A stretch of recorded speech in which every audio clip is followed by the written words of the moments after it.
Buenas noches, vamos a dar comienzo a una nueva entrega de Teatro Crítico y este nuevo programa va a girar, va a completar de algún modo el tratamiento que estamos dando a la figura y a la obra de Miguel Artola. Lo hemos titulado Miguel Artola, un historiador ilustrado, y el invitado que tenemos hoy pues es de lujo, es nuestro viejo amigo Tomás García López, al que saludo y que será pues quien lleve la mayor carga discursiva de esta conversación, probablemente porque él ha hecho un trabajo muy concreto en relación a este sesgo ilustrado de Artola, que ya figura en el título del programa. Entonces, pues Tomás, buenas noches y, en fin, darte la bienvenida.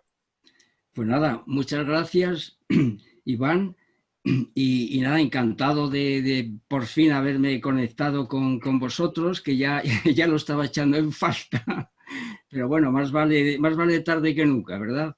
Así Ya es. se han resuelto todos los problemas técnicos que había. Bueno, estupendo, nada, no hay que darle más vueltas al asunto. Bueno, pues nada, yo me avengo a lo que tú vayas indicando, Iván, que eres el director de esta serie de programas sobre Artola. Pues a ver, ¿por dónde Bueno, pues empezamos? lo primero que te pediría es un comentario en torno al fallecimiento de Miguel Artola, y que hicieras una distinción que yo te he visto ya poner en práctica en más de una ocasión entre el homenaje y el reconocimiento. Ah, muy bien, sí, por supuesto, es un asunto que tiene mucho interés, ¿verdad? Bueno, yo creo que ante una figura como Miguel Artola, que de alguna manera al que le debemos grandes obras, grandes aportaciones, pues cabe naturalmente la figura del reconocimiento. Pero, y además, en la entrevista que le hace Lola Mateos a don Gustavo, también habla de reconocimiento. Si os dais cuenta, en los primeros compases, pues habla de que él reconoce a Artola su producción, sus obras, etcétera. Bueno, pues en esta línea, ¿verdad?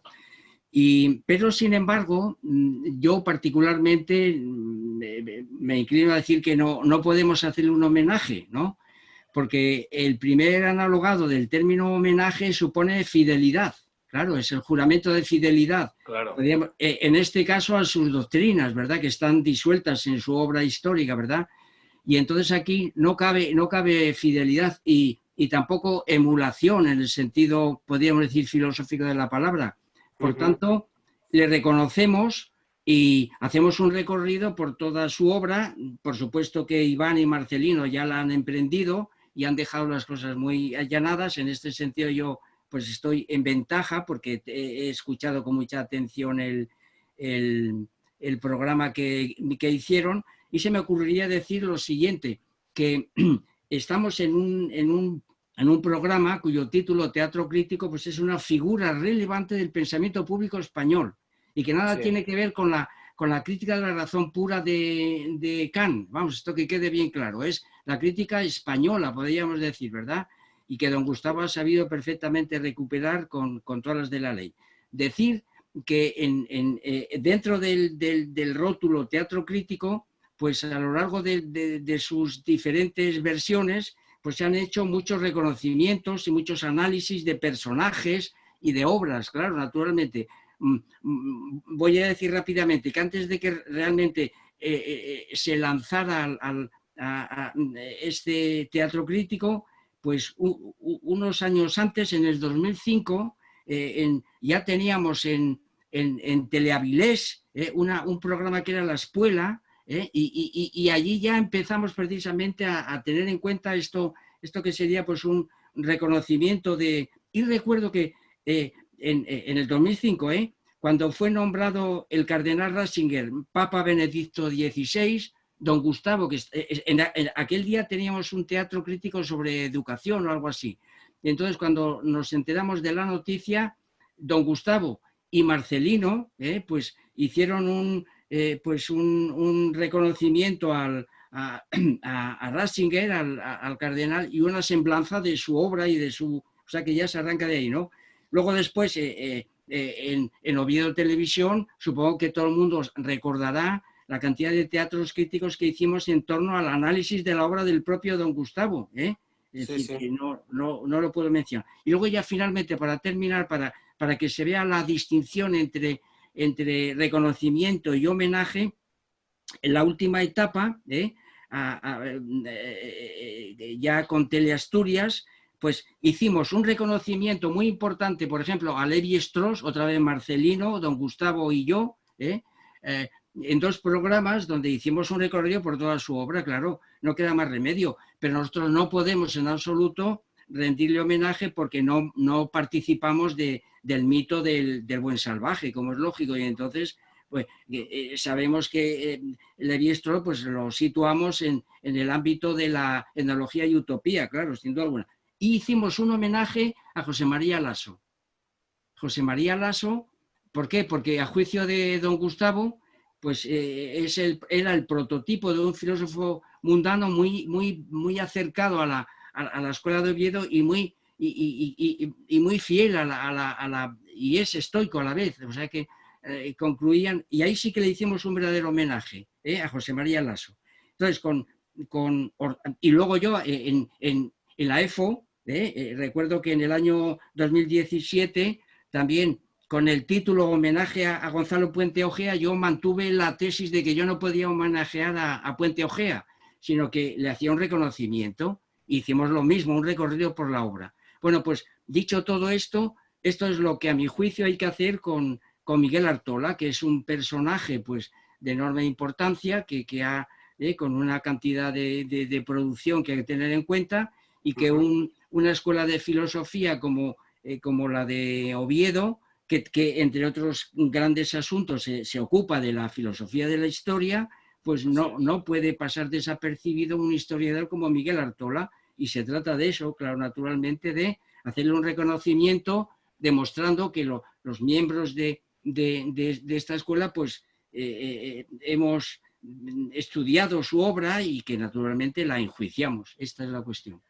Muy bien, sí, yo coincido plenamente contigo y además es que es un ejercicio necesario el del reconocimiento de la obra, tanto de aquellos con los que pues congeniamos, por decirlo de algún modo, en gran medida, como con aquellos de los cuales tenemos cierta distancia, pero evidentemente pues es un material que hay que tener muy en cuenta para una crítica que no se trata de una denostación en absoluto, sino de un análisis y de pasarla por el tamiz de nuestro sistema. Entonces, yo te remitiría o te lanzaría ahora a o te preguntaría al respecto del significado filosófico, entendiendo como el ejercicio de la filosofía de la historia, de su libro Textos fundamentales para la historia. Es un libro del año 68, creo que esa fecha, sirve también para contextualizar. Ya lo hicimos en el programa de Marcelino, pues además destacando algunos ambientes, algunos contextos en los cuales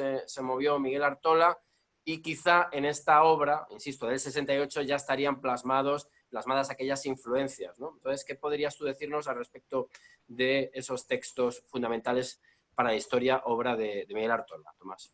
Muy bien, Iván. Desde luego que lo que dices es absolutamente certero. Vamos a ver, este es el asunto, este es el libro, ¿no? Fíjense ustedes que tiene textos fundamentales, yo me voy a centrar sobre todo en este término, para la historia, ¿eh? Eso es. Bueno, este es un libro, yo tengo la edición del 78, no la del 68, que está un poco ampliada, hay algunos asuntos y llegó a mis manos precisamente a través de mi hermana, que es catedrática de historia, y que entonces todas las generaciones de historiadores lo tenían como libro de cabecera, ¿verdad? Y yo lo adquirí, como ven ustedes, lo he usado muchísimo, ¿eh? De manera que lo conozco bien y lo que voy a decir creo que está fundamentado a su vez, ¿verdad? Bueno, y ¿por qué tiene interés el análisis de este libro? Por lo que ha dicho Iván, porque aquí digamos que están condensadas todas las doctrinas que luego las va a dispersar, las va a distribuir por toda la obra, algunas de las cuales ya han sido analizadas. Si se me permite la comparación, podríamos decir que, y salvando las grandes diferencias, ¿verdad?, este texto de Miguel Artola, textos fundamentales, vendría a ser algo parecido a lo que fueron los Grundrisse para Marx, para el Capital de Marx. Es decir, como todo el mundo sabe, don Gustavo hizo un análisis muy fino de los Grundrisse, demostrando precisamente que en esa pieza marxista se encontraban las líneas ontológicas y no seológicas después de que luego desarrollan toda su obra. Pues un poco es lo que yo vengo aquí a mantener, ¿verdad? Que estamos ante, claro, fundamentales. Los fundamentos de su historiografía se encuentran aquí. ¿Y cómo organizó él este libro?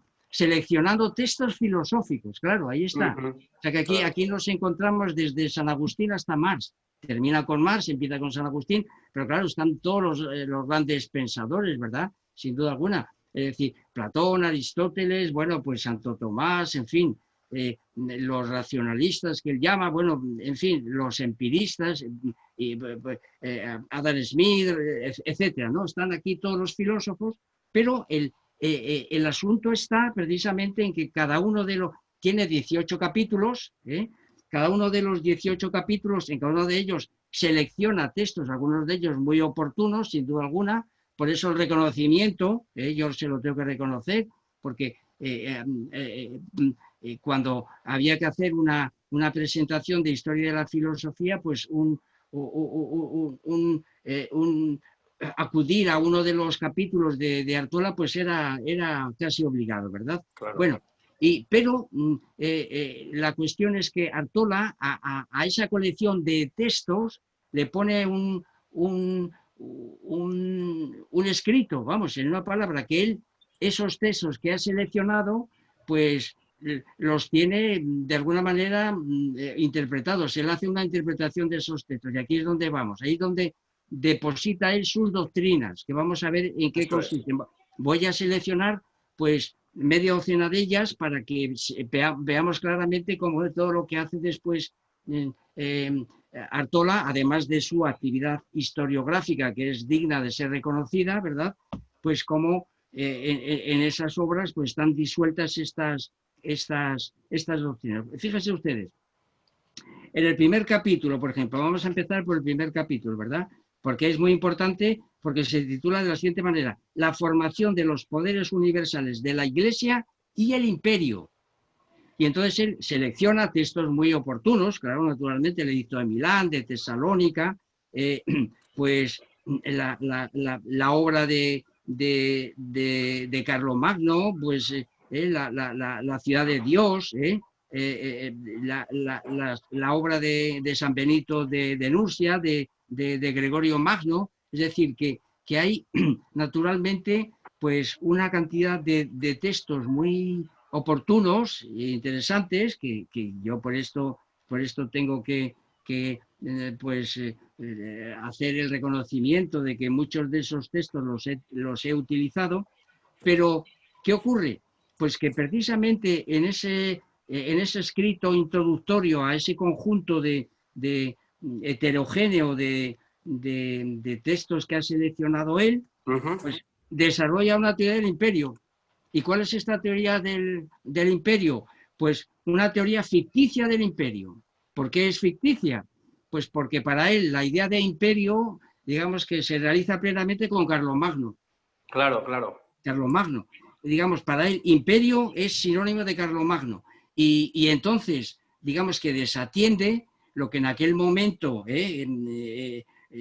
como algo contemporáneo Carlomagno, era el imperio realmente existente, que era el imperio asturleonés, del cual no dice absolutamente nada, sino que para él la palabra imperio pues es el imperio de Carlomagno. Sabemos perfectamente que en los textos de don Gustavo considera que este imperio pues es un imperio ficticio, no es un imperio realmente. Tomás, sería Tomás el europeísmo, ¿verdad? Ya meterlo por esa vía, quizá, ¿verdad? Sí, bueno, pues esto luego lo va a consumar en el capítulo 7.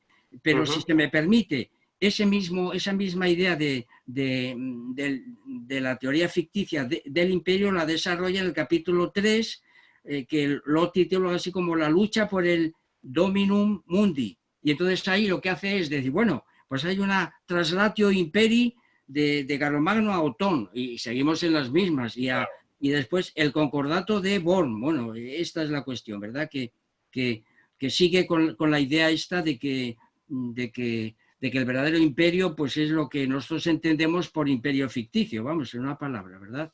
Eso Bueno, es. algunos ejemplos más sobre el capítulo 2 que titula Feudalismo y régimen señorial. Pues también los textos son apreciables, por supuesto, es decir que eso no se discute. Hay pues textos de la tradición francesa, de la tradición catalano-mallorquí, bueno, pero también pues naturalmente hay textos que pertenecen a la tradición del pensamiento público español, como las 7 partidas, pero no está analizado, no hace distinción alguna. ¿Y qué se le puede criticar con respecto a esto? Pues atención, aquí hay otra doctrina que ahora no tiene que ver con el imperio indirectamente, y es que para Artola, la España de esta época es una prolongación del estado visigótico, es decir, de que hay una continuidad entre el reino visigodo y la España de lo que él no quiere reconocer que es imperio realmente existente. O sea que no distingue entre proto-España y España. Claro, o sea, que en Artola, por sintetizar un poco este comentario tuyo, lo que no aparece es esa ruptura.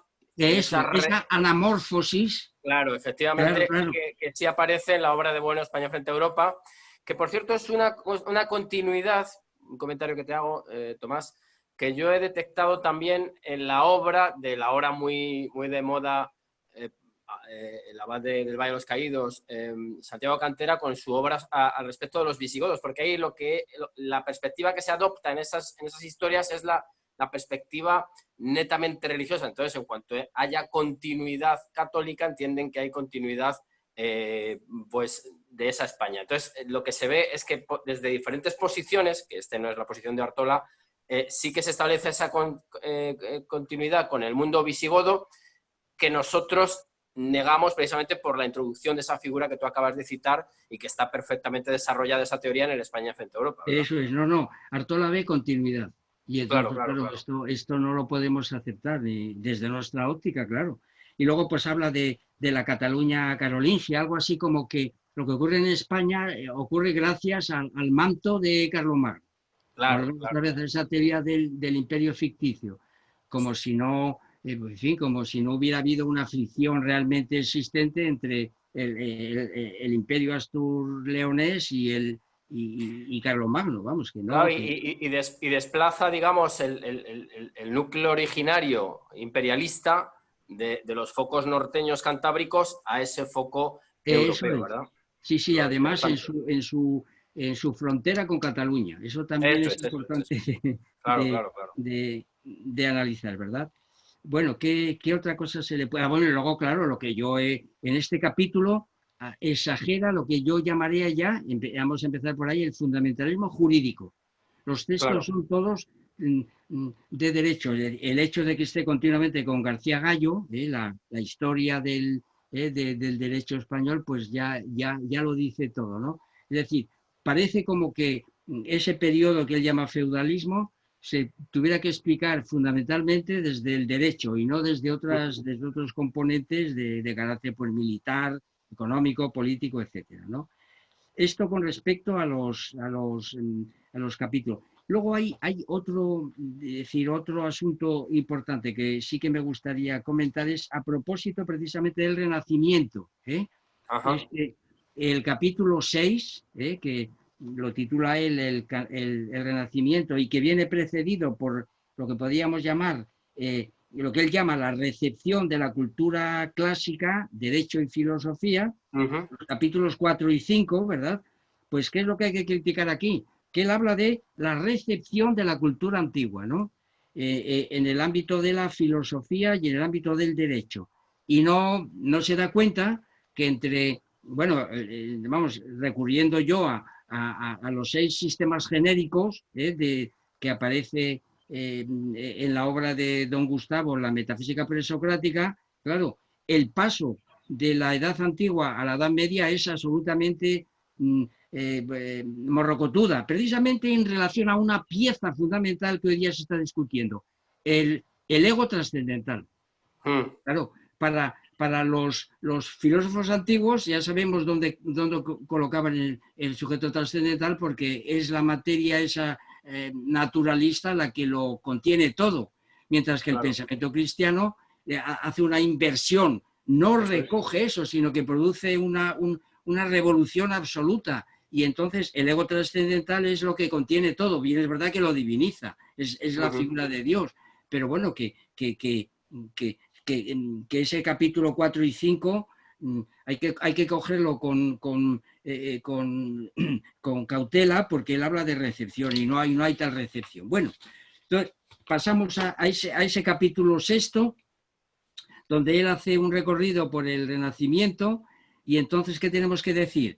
Pues que ahora, desde otra apreciación muy aguda del materialismo filosófico, aquel que desarrolló don Gustavo en las querellas, a propósito de las nociones de barroco, renacimiento e ilustración, lo mismo luego lo aplicaremos a la idea de ilustración, por eso, ¿verdad? Pues el señor Artola, podríamos decir que sustantiva el concepto de renacimiento, mientras que don Gustavo considera que no se trata de una figura ideográfica, sino nomotética.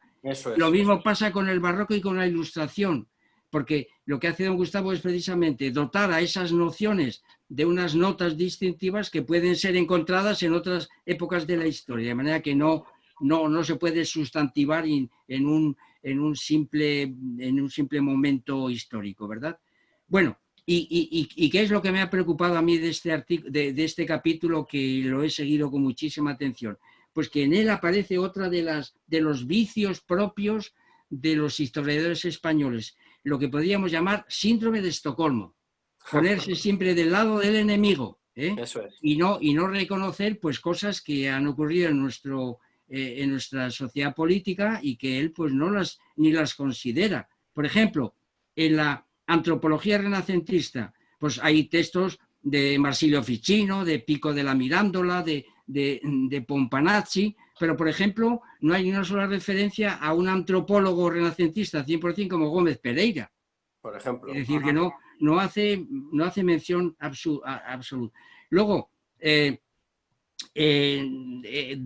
llevado de su ilustración y de su pensamiento materialista, entre comillas, y luego matizaremos que se trata del materialismo histórico, si hay algún materialismo en él, es realmente materialismo histórico, pues hace un ataque a la escolástica, no aparece para nada la escolástica española, pero sí que aparece, por ejemplo, Luis Vives, en un texto en el cual pues arremete contra la escolástica, a la manera de cómo lo hacía Petrarca y cómo lo hacía también bueno, podríamos llamarle español, aunque nacido en Italia, que es Lorenzo Valla. Yo prefiero pronunciar Valla, ¿verdad?, en esta línea.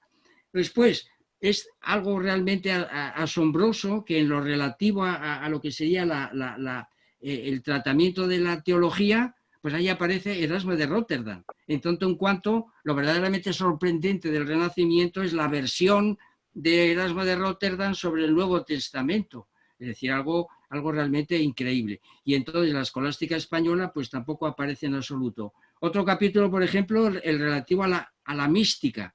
Ahí el único místico importante para este momento es Tomás Kempis. Y entonces San Juan de la Cruz y Santa Teresa del Niño Jesús, pues nada, eso en absoluto. Y luego hay un detalle que ya es que no se puede aceptar. Aquí sí que lo del síndrome de Estocolmo es absolutamente, es a propósito de la anatomía. Fíjense ustedes que destaca fundamentalmente a Leonardo da Vinci, porque dice que sus dibujos anatómicos son maravillosos, ¿verdad? Y no tiene en cuenta en absoluto a Andrés Vesalio, un español nacido en Bruselas, que es ni más ni menos que el autor de la obra monumental que es De Humanae Corporis Fabrica. Y entonces, pues, hacer el síndrome de Estocolmo. ¿Por qué además? no lo olvidemos, y esto lo he añadido yo posteriormente después de haber hecho una lectura, ¿verdad? Es que, como saben ustedes, Leonardo da Vinci fue el protegido de Francisco I. Es decir, que los últimos años, Sí, sí, sí, sí, Leonardo da Vinci vivió los últimos años en uno de esos castillos que miran sí. a Loira, invitado por Francisco I. Según el biógrafo Vasari, y luego si nos fijamos en el cuadro de Ingres, parece que entre Francisco I y Leonardo da Vinci pues había algo más que una simple amistad, ¿no? Según parece. Porque este biógrafo, Vasari, habla de enamoramiento, o sea que, bueno, bien, pues ahí lo vamos a dejar, ¿verdad? Pero que aquí lo importante no es este detalle biográfico, sino que no, vamos, que a Artola le parezca más relevante Leonardo da Vinci que Vesalio, vamos, No, y una cosa, Tomás, te quería un inciso. Claro, con el problema añadido, me permito decir que claro, Artola no es un historiador más en el sentido de que pueda desarrollar su obra, sino claro que tiene una incidencia educativa, es decir, que deja una escuela que acabará bebiendo de esas mismas fuentes que él utiliza. Y claro, quedan ocultas esas otras, entre otras, que tú acabas de señalar. Ese es uno de los problemas de optar por un colectivo de historiadores y no de otro. Pues que todo el que viene detrás, o en gran parte, tiene que hacer esa labor de descubrimiento de otras posibilidades, porque las que tiene inmediatas son las que tú acabas de citar. Ese es uno de los problemas que yo le veo a la gente que tiene, reconociéndoles, por supuesto, esa virtud, pues la capacidad de irradiar de algún modo y de que haya un conjunto de gente que desarrolle su carrera o su obra en la estela de estas figuras, ¿verdad? Claro, claro. Y bueno, y rematamos esto. Síndrome de Estocolmo, ¿por qué? Pues porque el historiador Artola parece tomar partido por Francisco I frente a Carlos I. Y ya Claro. sabemos lo que pasó ahí. Es la batalla de Pavía, Antonio de Leiva, etcétera, etcétera. Vamos, que Sí, esto... sí, sí, sí. Y entonces pues queda la cosa así. Y luego ya finalmente, el otro asunto que realmente me indignó, pues es que en filosofía política el único pensador que cuenta en el Renacimiento es Maquiavelo. Ajá. No hay otro pensador político, ¿no? Y entonces, pues habría que decirle, oye, oiga, ¿y qué pasa con Juan Ginés de Sepúlveda, que es antimaquiavélico al 100%, o Cervantes, o Quevedo? Y no digamos ya, pues, del padre Mariana, Claro. o de Saavedra y Fajardo, que tiene una obra monumental que es Idea de un príncipe político cristiano representado en 100 empresas, y que es un ataque directo a Maquiavelo. De manera que la filosofía política de Maquiavelo hay que conocerla. Hombre, claro, pero como catedrático de Historia de España, como profesor de Historia de España, pues esto otro hay que señalarlo también a los que serán sus discípulos o sus... Bueno, en esta línea. No podemos hacer un recorrido por los 18 capítulos, pero fíjense ustedes que en el capítulo 7, para hablar del descubrimiento de América, lo titula de la siguiente manera: la expansión de Europa. Ya, ya, La ya, ya. expansión de Europa y la formación del capitalismo moderno. Es decir, es Europa la que se expansiona, ¿no? Es decir, que es una manera de encubrir Claro. algo que le pertenece a la sociedad política española, precisamente como nación histórica, además, nación histórica que ha sabido organizar un imperio potente y que, pues no, es la expansión de Europa, ¿no? Esto es así de claro. Bueno, lo que dijimos con respecto al Renacimiento lo trasladamos al capítulo 12, pero que no nos vamos a extender ya más, en relación a la ilustración y el despotismo ilustrado. Es igual, ¿eh? Es decir, ahí sustantiva esta noción, y entonces pues ahí para él la ilustración es Kant, es la Métrie, es la enciclopedia, y no cabe otra ilustración. Bien, es verdad que puede haber alguna mención a Feijóo, a Jovellanos, pero bueno, quedan diluidos, ¿no? Y es una cosa parecida. Y ya finalmente, digamos, para terminar con estas breves pinceladas en torno a este libro monumental que realmente, pues eso, hay que conocerlo pues es que termina el libro, el capítulo 18, con socialismo y marxismo, ¿eh? Y entonces ahí lo que yo he podido apreciar es que realmente él nos propone el marxismo como una, como, digamos, como una filosofía adecuada para entender la historia, es decir, el materialismo histórico. Claro. Y esto enlaza también con la entrevista que le hizo esta mujer Lola Mateos, cuando al final, no sé si se dan ustedes cuenta en esa entrevista que nos han facilitado, que yo también la he leído con mucho interés, pues llega a poner como ejemplo a Carlos Marx como como un ejemplo de historiografía a seguir, es decir, una palabra que, por un lado, tenemos, y hace él esta especie de mezcla, ¿no?, entre la ilustración kantiana y el materialismo histórico, es decir, que hace él, hay una mezcla, y en eso consiste, por así decirlo, su doctrina. Y nada y el imperio realmente para él, pues es el imperio de Carlomagno. Ahí es donde bueno, pues eso, este es el asunto, Bueno, en cuanto a este libro. Y ya que has citado la que llama expansión europea por el Nuevo Mundo, pues disolviendo la labor española en un ente mayor, claro, lo cierto es que quien empieza a ocuparse de los derechos de los naturales no es Europa, son los españoles, es el imperio Bueno, español, eso es esto lo sabes tú absolutamente muy bien, claro. evidente, ¿no? Entonces, eso nos llevaría también a la idea que maneja Miguel Artola, una idea de enorme prestigio que sigue hasta la fecha, pues de una manera muy, muy vigente, que es la idea de los derechos humanos, que además, bueno, él además la utiliza en el discurso inaugural de cuando ingresa en la Real Academia de Historia. Entonces, ¿qué podrías tú comentar al respecto del uso que él hace del concepto de derechos humanos en la obra de Artola? Sí, esta es otra cosa importante y podemos engancharlo con esos dos apuntes que hicimos antes, es decir, el final de la entrevista de Lola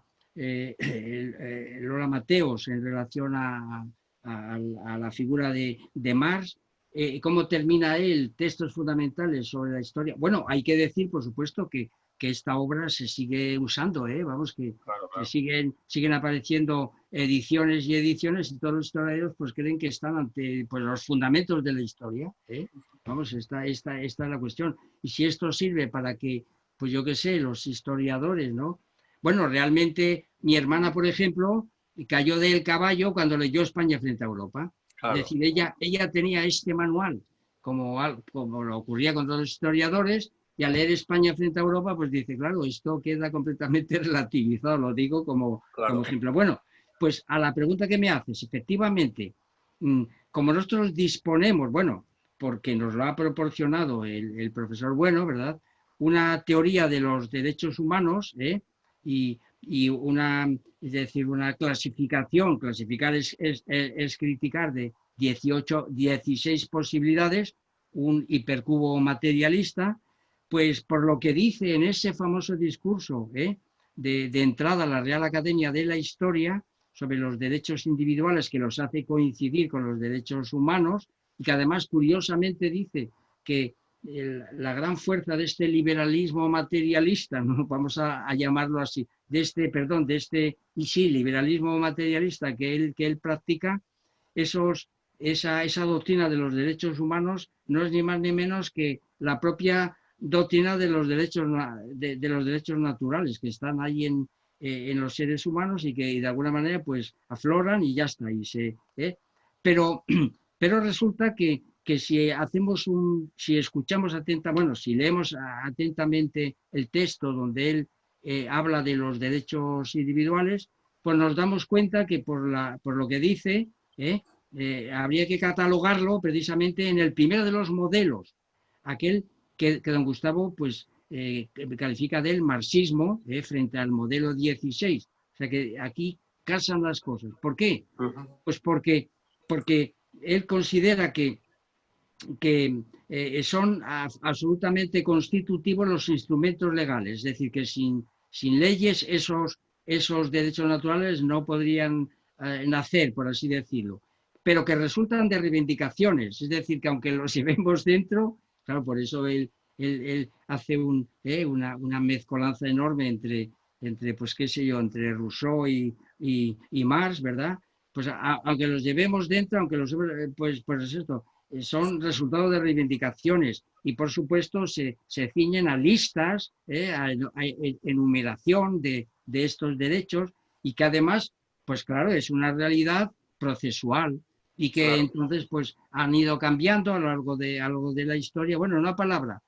Esto, a grandes rasgos, pues son, por así decirlo, los criterios que utiliza don Gustavo para determinar ese primer modelo que es la concepción marxista frente a a la otra concepción extrema, que es el modelo 16, que, que, que no, que es lo que don Gustavo llama fascismo, y que serían las figuras de Nietzsche o de Rosenberg, ¿verdad? Y pues eso que los instrumentos jurídicos no son constitutivos, que eso de las reivindicaciones es una pura retórica, que son conceptos globales y que no tiene por qué haber listas y que no tienen base objetiva, es decir, que sería la contrafigura, ¿no? Y entonces, pues realmente Artola se mueve como pez en el agua en ese primer modelo, es decir, que para algo tenemos la gran suerte de disponer de unos materiales que nos permiten clasificar las cosas. Y este es el asunto que hemos realizado, ¿no? con atención, pues decir, que realmente cuando él habla de derechos humanos, ¿qué es lo que nos quiere estar diciendo? Pues estas cuatro cosas, y este es el asunto. Yo lo he captado de esta manera y lo presento así. Muy bien. Bueno, pues pasaríamos entonces a un aspecto absolutamente inevitable cuando se hable de historiadores españoles. La pregunta que te hago, y ahí ya pues quizás nos tendríamos que apoyar en una obra titulada Los orígenes de la España contemporánea, ¿hasta qué punto Miguel Artola es un historiador negro legendario?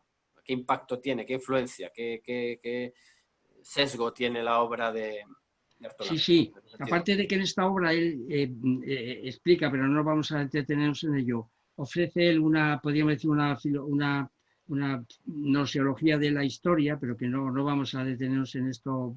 ¿Acaso esto para Bueno, eso Tomás, perdona que te interrumpa, yo creo que eso de la nosología de la historia es sin duda algo de lo que tendremos que seguir discutiendo en el futuro. Es decir, muy bien. tenemos que aclarar algunas cuestiones y mantener un debate que lleva ya abierto durante bastante tiempo y que a mí me parece que es pertinente pues ahondar en él, en ese debate, ¿no? Pero bueno, vamos a ceñirnos un poco, si te A parece, este libro, sí, al sí. asunto negro legendario en este momento. Sí, por supuesto. ¿Dónde he encontrado yo ese aspecto negro legendario? Pues vamos a ver, vamos, sencillamente que, por ejemplo, cuando se ocupa de ese momento culminante que es la crisis del 98, pues entonces él a la hora de abordar esa aportación a la historia, a los orígenes de la España contemporánea, pues considera pues, que estos personajes del 98 pues, son realmente personajes retrógrados. Claro. Retrógrados, ¿por qué? Porque recurren a las glorias de Castilla, Claro. a los ideales caducos, ideas absolutamente retrógradas que luego desembocan en el nacionalismo franquista. Claro. Es decir, que esta es la versión que tiene él del 98, ¿verdad? Luego, más componentes negrolegendarios, pues que vuelve otra vez a la idea de imperio y entonces para él pues es lo mismo Cuba que Argelia que Vietnam. Es decir, hace una ecualización de esos y entonces pues claro, lo que hemos llamado nosotros el imperio español pues queda reducido pues a qué sé yo, a las reminiscencias de un tipo de imperialismo que, bueno, pues que no es generador, sino Claro. depredador, vamos, en una palabra. Ahí también habría otro componente. Bueno, y luego, lo que me parece más negro legendario de todo es que cuando se ocupa del franquismo, vamos, una vez que hemos pasado la crisis del 98, que prepara el nacionalismo franquista, pero luego cuando se ocupa de la época franquista, pues dice que, bueno, abunda en la idea esta de tiempo de silencio. No Eso hay es, maestros, no hay eso es. nada. Es Es el decir, que famoso ahí, erial, ¿no? eso es, hay un auténtico erial y entonces, pues eso, que, que ya sabemos exactamente pues cómo reaccionó don Gustavo en aquella, primero en España frente a Europa, pero desde luego la filosofía en España en tiempo de silencio del año 96, Eso es, con eso es. ello le podríamos contestar perfectamente, ¿no? Que Ujú. como que no hay maestros, hay muchos, lo que pasa es que usted nos ha tomado la molestia porque tiene un síndrome de Estocolmo morrocotudo, vamos, y para Claro, él porque él busca a los maestros más allá de los Pirineos, que es lo eso habitual, es, ¿verdad? ahí está, eso es, y es cuestión de ir a su libro, claro, están No, porque aquí. Para Artola, como para muchos, lo brillante empieza en los Pirineos, no más abajo. Claro, claro, claro, Y la está calidad allí. empieza ahí, eso es lo Hombre, curioso. claro, claro, y pues Kant es la ilustración de Claro, Kant y luego claro, pues el marxismo, claro, claro, claro, claro. fundamentalmente esos dos grandes momentos, ¿verdad? De manera que eh, podríamos decir que esta visión suya de que los del 98 pues son retrógrados y que no hay por dónde cogerles y que pues eso ofrece una visión dicotómica, podríamos decir maniquea, entre Ujú. progresistas y retrógrados, ¿verdad? Entre progresistas Claro. pues yo qué sé, Y reaccionarios, ¿no? reaccionarios decimonónicos, ¿verdad? Y ya Claro. sabemos cómo nos proporcionó don Gustavo decir, otra obra monumental que es El mito de la derecha, donde pues él hace una distinción clara, ¿verdad? Es decir, que no es verdad esa distinción entre tan dicotómica, pues es Claro. absolutamente... Y entonces los orígenes de la España contemporánea pues contiene todo esto, claro, los orígenes pues Ujú. son esos, son personajes reaccionarios que culminan con Franco y después viene el tiempo de silencio y aquí, y entonces ahí está él decir, Para salvarnos.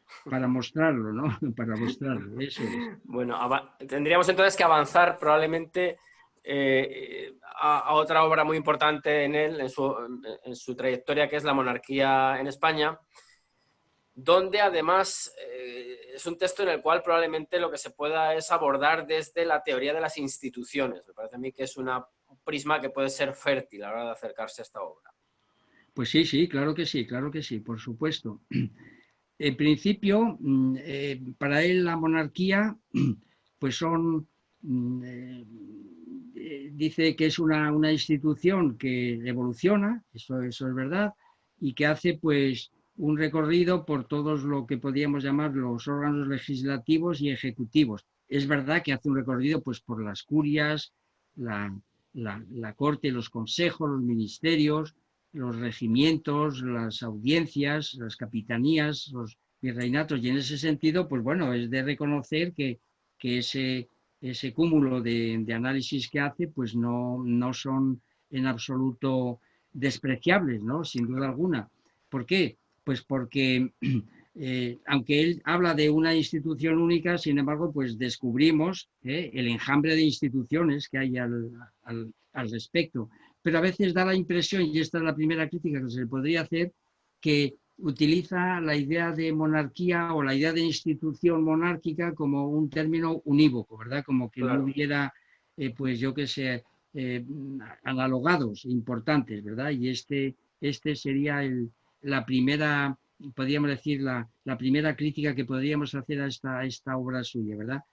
Y esto desde el primer ensayo de las categorías de las ciencias políticas, claro está. Es decir, en la medida en la que él no repara, y esto tampoco lo dice, claro, y este es la segunda parte de esta crítica, que no tiene en cuenta si es una institución, pues no desarrolla los rasgos propios de una institución. Es decir, que no aparece en la obra lo que podríamos llamar en qué consiste, cuál sería la racionalidad de la monarquía en España. Es Claro. decir, esto es, vamos, una palabra. Y cuál es su axiología, los valores, ¿verdad? Ni tampoco pues las normas. Habla de evolución, pero no se centra en que las normas tuvieron que naturalmente acomodarse, adaptarse, y sobre todo, y aquí es donde terminaríamos este análisis, ¿verdad? Pues que desde la teoría de la esencia, es decir, que la monarquía española pues tiene un núcleo, tiene un curso y tiene un cuerpo. Y entonces él habla a secas, de una manera lisológica, de que evolucione ya, pero a ver de qué manera se producen esas transformaciones que van del núcleo monárquico que antes no reconoció, que ya tiene una idea imperial, que es naturalmente el núcleo astur-leonés. Eso no lo analiza ni mucho menos de esta manera, y por tanto, pues para él, yo qué sé, la monarquía es algo que no queda más remedio que aceptar algo así, pero que no ahonda ni mucho menos, ¿verdad? Y luego, pues tampoco tiene en cuenta cómo el origen de la monarquía española, pues no hay que separarlo, por supuesto, de la idea de imperio, como hemos dicho antes, pero también de la idea de nación histórica.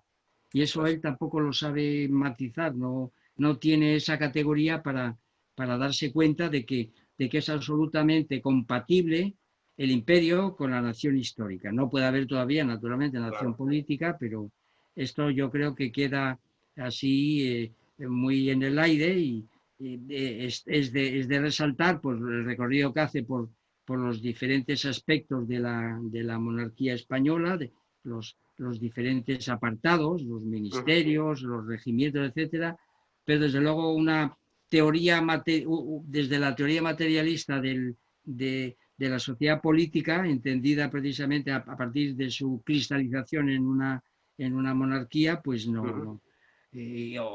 Por ejemplo, pues eso, lo que es el tránsito de un núcleo monárquico a un cuerpo monárquico como el que tenemos hoy día, ¿no? Esta es la cuestión sobre su concepción de la monarquía.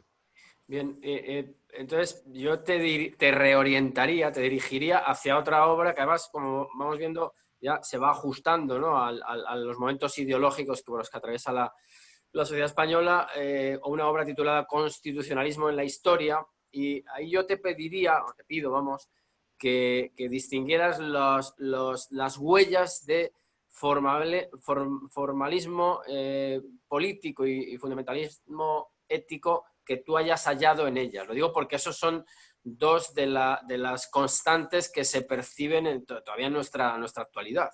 Muy bien, muy bien. La importancia que hay, y bueno, eso es un tema que se está discutiendo muchísimo en diversos ambientes, al respecto de aspectos puramente formales en relación con la política, más allá de otros aspectos que cabría llamar materiales, y sobre todo, bueno, el asunto del fundamentalismo ético es omnipresente. Yo hoy no voy a contar mis batallitas diarias, pero todo el tiempo nos hallamos enredados en cuestiones de carácter estrictamente ético, que además estamos viendo ahora ligado a cuestiones que tienen que ver con aspectos raciales, con aspectos muy concretos, que además por esta vía expansiva de los medios de comunicación, pues nos acaban concerniendo a todos. Entonces, bueno, ¿qué huellas podemos detectar en la obra de Artola de este carácter? Claro, fíjense, el título es muy sugerente, ¿no? Constitucionalismo en la historia. Y entonces, pues, ¿qué es lo que tenemos que matizar en primer lugar? Pues volver otra vez a indicar que cuando él habla de constitucionalismo en la historia, lo hace desde su perspectiva de lo que sería un formalismo político y un fundamentalismo, pues, jurídico. Es decir, que la historia se explica a través de las constituciones, con lo cual, de alguna manera, desde nuestra perspectiva materialista, la palabra constitucionalismo o constitución, pues nada tiene que ver con esta pieza fundamental que nosotros mantenemos, que es la constitutio, que es la sístesis. Es decir, por ahí va mi pregunta, Tomás, por ahí va mi pregunta. Sí. Esta es la primera crítica que podríamos hacer. Es decir, es la consideración, podríamos decir, de formalista y también fundamentalista jurídica, de fundamentalismo jurídico, de creer que la historia se explica a través de los textos jurídicos. Es decir, claro, el papel, claro, y eso no es así, ni mucho menos. Como hemos dicho antes, desde la teoría de la esencia, pues claro, las sociedades políticas se constituyen a través de un proceso que podríamos llamar de sístasis, donde lo realmente importante no son los textos jurídicos, sino las guerras, así Claro. hablando en plata, ¿no? Sí, sí, Y sí, sí. las guerras a su vez pues mueven procesos económicos, sociológicos, políticos, y luego pues naturalmente está el texto jurídico que no hay que desconocer, pero la historia no puede entenderse en función de las constituciones. Y entonces, Ujú. pues esto es lo primero que habría que decirle de una manera, podríamos decir, pues drástica, ¿no? Es decir, las constituciones existen, sí, sí, pero eso no explica la historia, ¿eh? Claro que no. En todo caso, es un añadido que luego tiene que reinterpretarse en función de la sístesis, en función de la verdadera constitución que tiene que ver con otros fenómenos que no son de carácter jurídico. Volvemos otra vez a lo de la teoría ficticia del imperio. Pues eso, teoría ficticia de la historia a través precisamente de su concepción del constitucionalismo. Y luego, ¿por qué hay fundamentalismo ético? Pues porque el libro lo cierra con una referencia, una llamada a la idea de responsabilidad.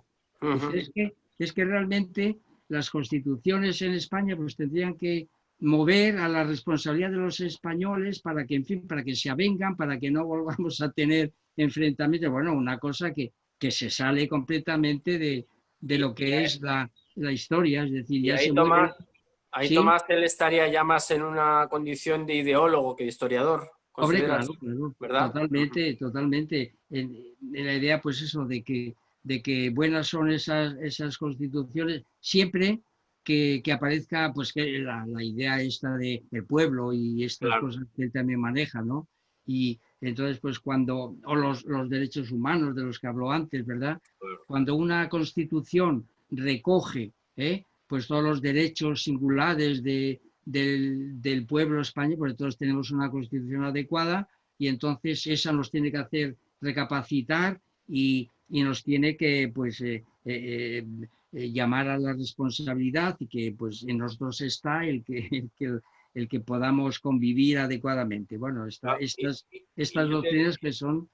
y yo te diría, Tomás, sí, a ver qué te parece, ¿no? Tú sabes que Artola fue reivindicado durante el tiempo de Zapaterato por Teresa de la Vega. Hombre, claro, claro. ¿Y no te parece a ti que la elección de este historiador se debe, al menos, me parece a mí, al uso que él hace o la presencia que hay en su obra de este formalismo político constitucionalista que tú acabas de señalar, el fundamentalismo ético que también la recorre por esa vía de los derechos humanos y la adscripción que pretende darle a España como una especie de producto también europeo? ¿No te parece que esa conjugación de circunstancias es la que lleva a Artola a ser el escogido para ser el historiador de cabecera, al menos en ese contexto en el cual estábamos 2 siglos después de la afrancesada? ¿Qué opinas al respecto? Vamos, sin duda, sin duda. Esto ya lo apuntasteis y lo analizasteis en el teatro crítico anterior, es decir, Eso que es.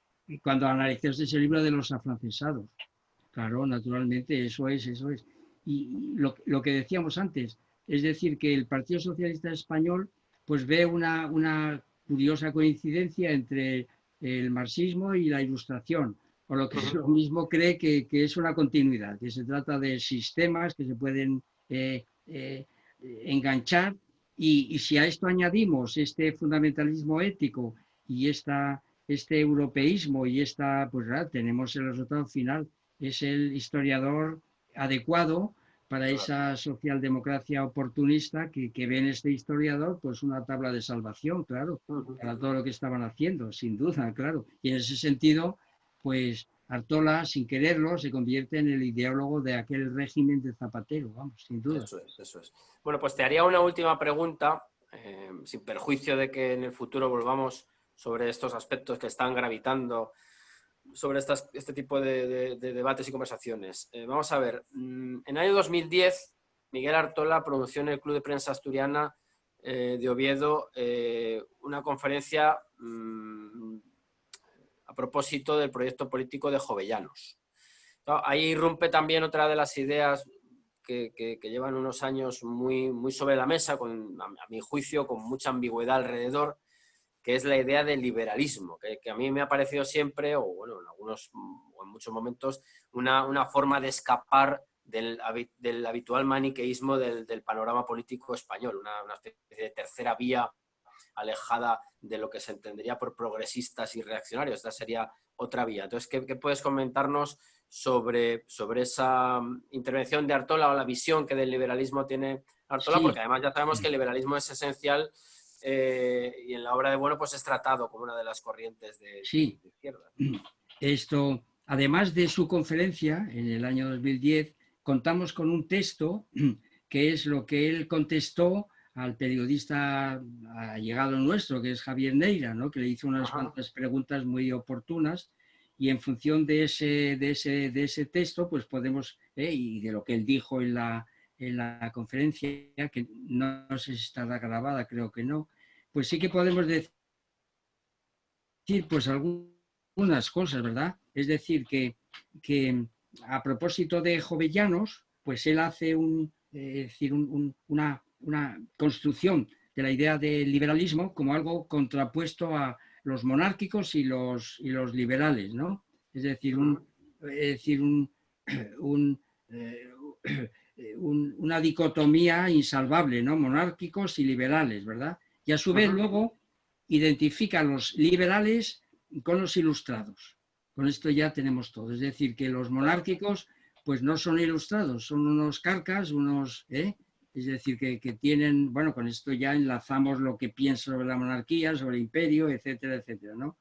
Y vamos, por silogismo transitivo, es decir, los monárquicos pues son lo contrario a los ilustrados, ¿verdad?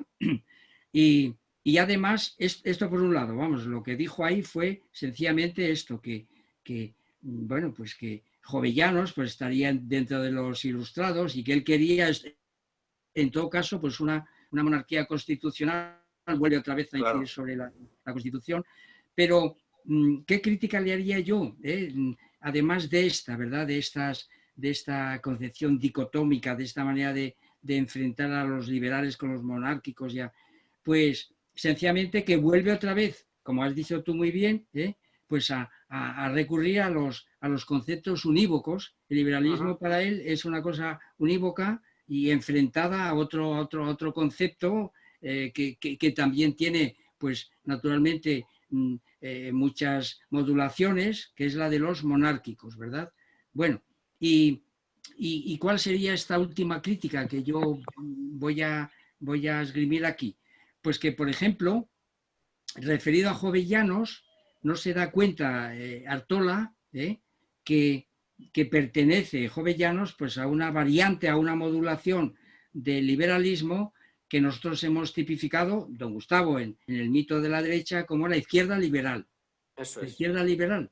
Es decir, que los liberales europeos, pues resulta que le deben mucho a este rótulo porque tiene origen español y es la izquierda liberal. La izquierda liberal, el segundo género de izquierda, es que yo le remitiría naturalmente a los seguidores de Artola a este tremendo capítulo, pero a la vez también decir que la izquierda liberal tampoco es monolítica, sino que pues hay modulaciones importantes que no tiene en cuenta Miguel Artola, ¿verdad?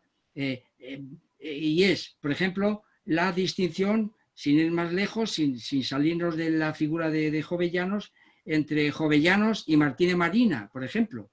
En las Cortes de Cádiz nos situamos ahí, entonces pues Jovellanos es liberal, Martínez Marina también, el padre Martínez Marina también es liberal. Aquí tenemos a un religioso que es pues defensor de la monarquía constitucional, ¿verdad? Pero que tienen fundamentos filosóficos diferentes y esto no lo analiza él. Por ejemplo, Jovellanos, por supuesto, toda su filosofía de la monarquía constitucional se funda en la gloriosa escolástica española, Vitoria Suárez Molina. Y esto pues pasa completamente desapercibido, ni siquiera hizo mención a ello. Los fundamentos de Jovellanos es la escolástica española, pero los de Martínez Marina también, pero otra variante, otra facción de la escolástica española, que es Mariana, Escobarrubias, es Sí. Vázquez de Menchaca, es Alfonso de Castro, es decir, que la palabra liberalismo para él es un término completamente lisológico, no ahonda en la especificidad de la izquierda liberal española con sus modulaciones y sus enfrentamientos, de manera que a mi juicio pues sí hace una reivindicación de Jovellanos, pero la verdadera reivindicación de Jovellanos hubiera sido analizar cuáles son sus fundamentos filosóficos, hubiera descubierto la escolástica española y acaso esto nos permitiría, claro, naturalmente, pues ir ahora directamente contra su concepción de la escolástica, ¿no? Que la escolástica española que no la tuvo en cuenta en su Que está momento. omitida en su obra, ¿verdad? De manera que esto es lo que podemos decir. Bueno, que no es poco, Tomás, es mucho decir. No, es mucho decir y yo creo que para cerrar un poco el programa, yo creo que queda muy clarito el reconocimiento, que no homenaje a la figura de Miguel Artola, una obra pues que hay que tener naturalmente muy en cuenta. Así que pues nada, simplemente agradecerte el esfuerzo, el compartir los conocimientos que tienes al respecto de esta obra y nos volveremos a ver a través de las telepantallas y en carne mortal también, claro, Tomás. Hombre, claro, eso por supuesto, eso Muy seguro. bien. Primero porque ya hemos superado esta etapa de zozobra tecnológica Sí, y segundo porque, hombre, habrá antivirus y habrá vacunas, seguro, hombre, ¿cómo no? esperemos, esperemos. Muy bien, Tomás. Pues Pues venga, nada, un fuerte abrazo. igual para todo el mundo, ¿eh? Y hasta pronto, ¿eh? A pronto, Muy bien. a pronto.